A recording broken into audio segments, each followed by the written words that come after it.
do a brief introduction. I'm very pleased to see such a great turnout today, so thank you all for coming to support our students and your peers. So I'd like to introduce Amanda McDaniel Price. She started our program in 2009, and in the years that she's been working on her degree, she also has been working full-time as a public health nurse for the Fairfax County Department of Health, and she's also started her family during that time, so she has been juggling many different responsibilities, and came to me, I believe, in late September, interested in working on a CE, and she's worked very hard and really jumped very quickly on a fairly steep learning curve. So, I look forward to her presentation today. And she'll be speaking about associations between maternal and placental telomere length and serum concentrations of PCBs and PDEs among pregnant women after we did a study. So just to start with some background on a telomere, it's a repeated DNA sequence that's found at the end of a chromosome, and it protects DNA. Some people have compared it to the plastic tip on a shoelace. It shortens as the cell divides, and then there's the enzyme telomerase, which works to add base pairs to the telomere to maintain its length. It's active in reproductive cells, adult germ cells, and it's 10 to 20 times more active in cancer cells. So this is a depiction of a chromosome, and you can see at the end, this black tip is a telomere. So at the top of the graphic is cell division happening, and you can see that as the cell divides, a telomere shortens. At birth, we have about 8,000 pairs, and this decreases to approximately 1,500 as we get into an elderly age. And a cell can divide 50 to 70 times before it becomes senescent, dies, or turns cancerous. Looking at the health significance of telomeres, it's been linked to aging. So as we get older, telomere shortens. It's also been linked to chronic disease, including heart disease and cancer, which are the leading causes of death in the United States. It's also been linked to depression, diabetes, a variety of other diseases. It's also been linked to mortality. Telomere length is affected by genetics, inflammation, and then individual variation is thought to be explained through expression of telomerase during embryonic development and white blood cell turnover rate. Telomere length is an active area of research, and pregnancy is thought to be important. Telomeres do have X-linked heritability, and then pregnancy is also important to look at because there is a susceptibility of disease later in life. That's thought to happen during the interuterine period.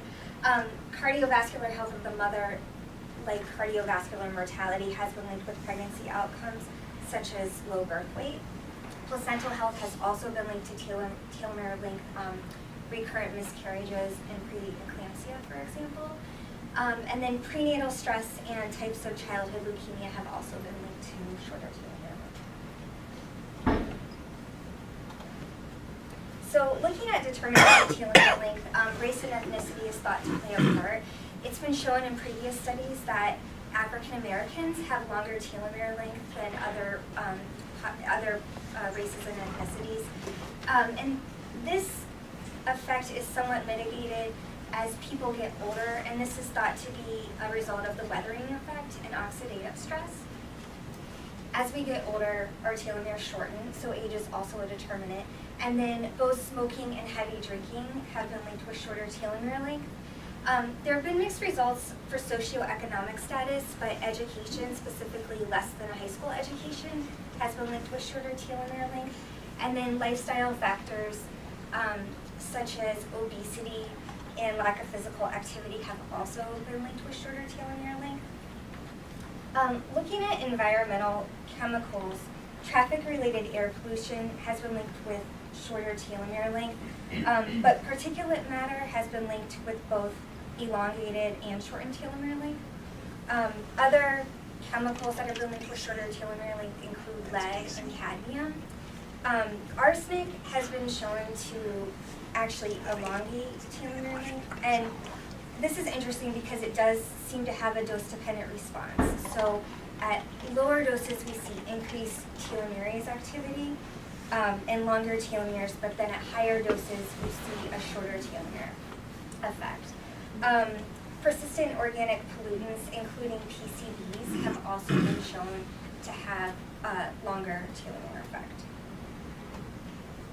So talking about PCBs and PBDEs, the relationship with telomeres has not been well studied. And this is really the first study that looks at PBDEs and telomere length, and it's also the first that looks at PCBs and PBDEs during pregnancy and its relationship to telomere length.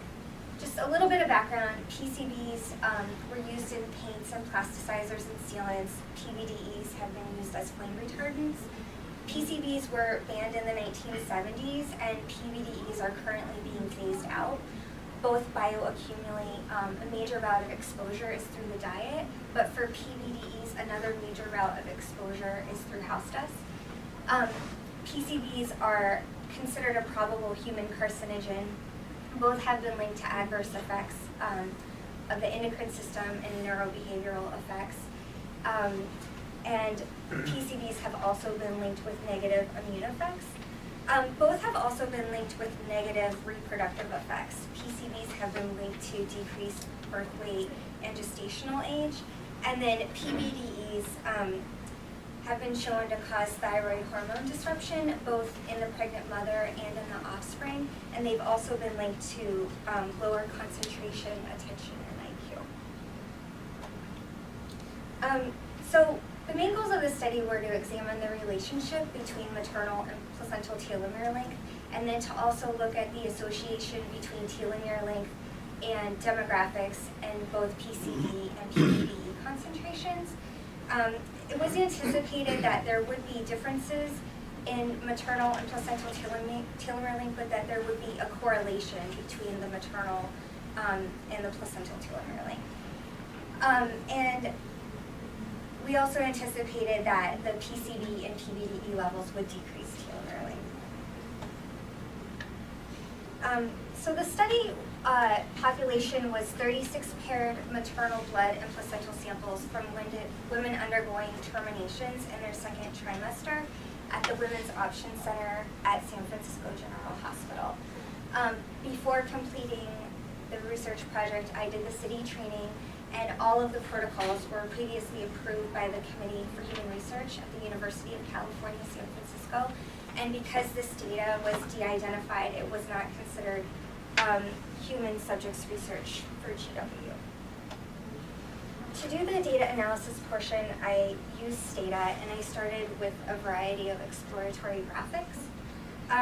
Because the telomere length was not normal, I used the ladder of power test for normality to determine the appropriate transformation technique. To look at the corollary between the maternal and placental telomere length, I did a Spearman's rank correlation, and this was chosen because of a small sample size and an assumption of non-normality. And then the PCB and PBDE levels were natural log transformed. And then I did a variety of both unadjusted and adjusted regression modeling. Covariates that were evaluated but not included in the final modeling were education, gravidity, parity, and gestational age. And then the ones that were included in the final modeling included age, race, ethnicity, and smoking status. And they were evaluated based on either a previous association with telomere length or statistical significance with a p-value at the 0.10 level. So moving into the results, this is a graph looking at serum maternal telomere length, which is on the left, versus placental telomere length. And you can see that the placental telomere length was longer than the maternal telomere length, and this is to be expected based on what we know about the effects of age on the telomere length. I did want to also mention, though, that we found a positive association between age and placental telomere length, which was not expected. This scatter plot is looking at the correlation between placental telomere length versus maternal telomere length. And as you can visually see here, there really was no association that was seen, and that was something that was not expected. Next, looking at smoking results, we have maternal telomere length here on the top and placental telomere length on the bottom. And although there was not a significant association with maternal telomere length, there was a significant negative association between smoking and placental telomere length. And this is something that has been previously seen in other studies, that smoking causes decreased telomere length. I think this result especially becomes even more significant with what we know about smoking on the effect of the fetus. It can cause premature birth, lower birth weight, and it can also cause birth defects such as cleft lip and cleft palate. And here is a comparison of maternal telomere length on the left and placental telomere length on the right, by race and ethnicity, using as a reference group a combined category of Asian, Pacific Islander, other, and unknown. And what we found was a significant positive association between Latina and Black on placental telomere length. So in other words, among these categories, we saw longer telomere length. And this, again, is something that we have seen in other studies with African Americans having longer telomere lengths. So to increase statistical power, what I did was I looked at Black versus non-Black, and again, this held true. I saw a significant positive association with Black and placental telomere length. So moving into the chemical analytes, on the left is a snapshot of some of the PCB results with maternal telomere length. And I did see a significant positive association between PCB 153 and maternal telomere length. And this becomes even more significant because PCB 153 is the most prevalent in the environment, and it's also the most prevalent in human samples. It's been linked to changes in bone tissue, diabetes, and cancer, and also in terms of pregnancy, it's been linked to lower birth weight. On the right-hand side is a snapshot of some of the PBDE results with placental telomere length. And again, there was a positive association with PBDE 153 and placental telomere length. PBDEs are known to cross the placenta, and they've also been linked with disruption in spatial learning and memory in animal studies. So, in conclusion, maternal and placental telomere length were not correlated. Smoking and race ethnicity effects were consistent with previous research. And again, with the race ethnicity, I'm talking about that we've seen in previous research, African Americans having longer telomere length. The PCB and PBDE associations were mixed and generally not strong. And further research is warranted. These are just preliminary results that need to be replicated in future studies. So this pilot study was really the first to look at PCB and PBDE telomere length during pregnancy, and no other studies have ever really compared placental telomere length and environmental chemicals before. There's generally a lack of research. We know about health effects of PCBs and PBDEs, but we don't really have a good understanding of what those mechanisms could be, and so this research on telomere length could shed some light on that. And then the results, especially around smoking and African American telomere length, corroborate previous research. In terms of limitations, the human health effects can only be inferred. It was a small sample size. There could be other possible confounders like psychosocial stressors, obesity, that due to a lack of time we weren't able to analyze. And then also on the market, generally these chemicals are found in mixtures, and so there could be interactions that also weren't evaluated in this study. Public health implications of this study, tying into the 2020 Healthy People objectives, include reducing cancer cases and related disability, improving health through genomic tools, and improving cardiovascular health. Having a better understanding of telomere length and its determinants and its role in the disease process can help us improve treatments and increase longer lifespans. Understanding more about the role of PCBs and PBDEs during pregnancy and on human health can also increase our understanding in this area. This study raises concerns about reproductive health, especially the results on the negative association with smoking status. And then the variations among racial and ethnic groups could also be an indication of environmental injustice. So I'd like to thank my advisor, Dr. Zota, for all of her support and guidance throughout this process.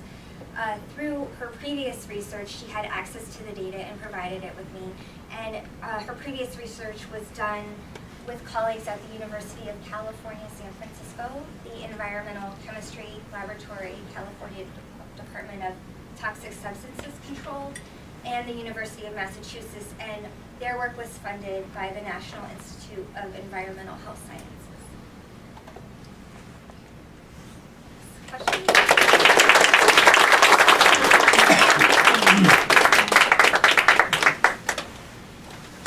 Can you explain about ladder power test and how it compared to other traditional methods to detect telomere length? Yeah, so I used it, and then what I ended up using for the transformation, I did a natural log transformation for PCBs, and then I did I think it was like 1 over the square root for PBDs. No, my question is to detect telomere length. What kind of method used to detect telomere? Oh, to do the telomere length. Hold on 1 second. It was I didn't actually do it. It was provided to me, and I think it was a ratio.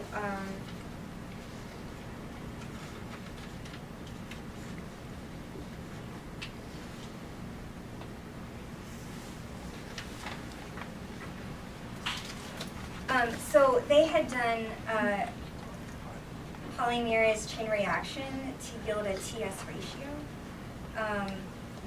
Is that So this is a real-time PCR based or Southern blot or It was PCR based. PCR based, but how it compared to other methods like a Southern blot or some other method to detect? Can you compare that, whether it's reliable or not? Yeah, this is a very standardized method used in the field.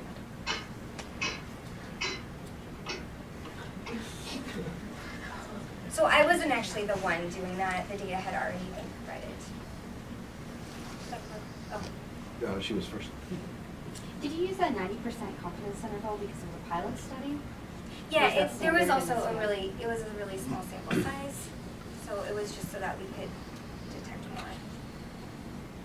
So I realize your results were confusing in the chemical part of it, but did I understand the results correctly that a positive correlation meant that the more PCB, the longer the telomerase length?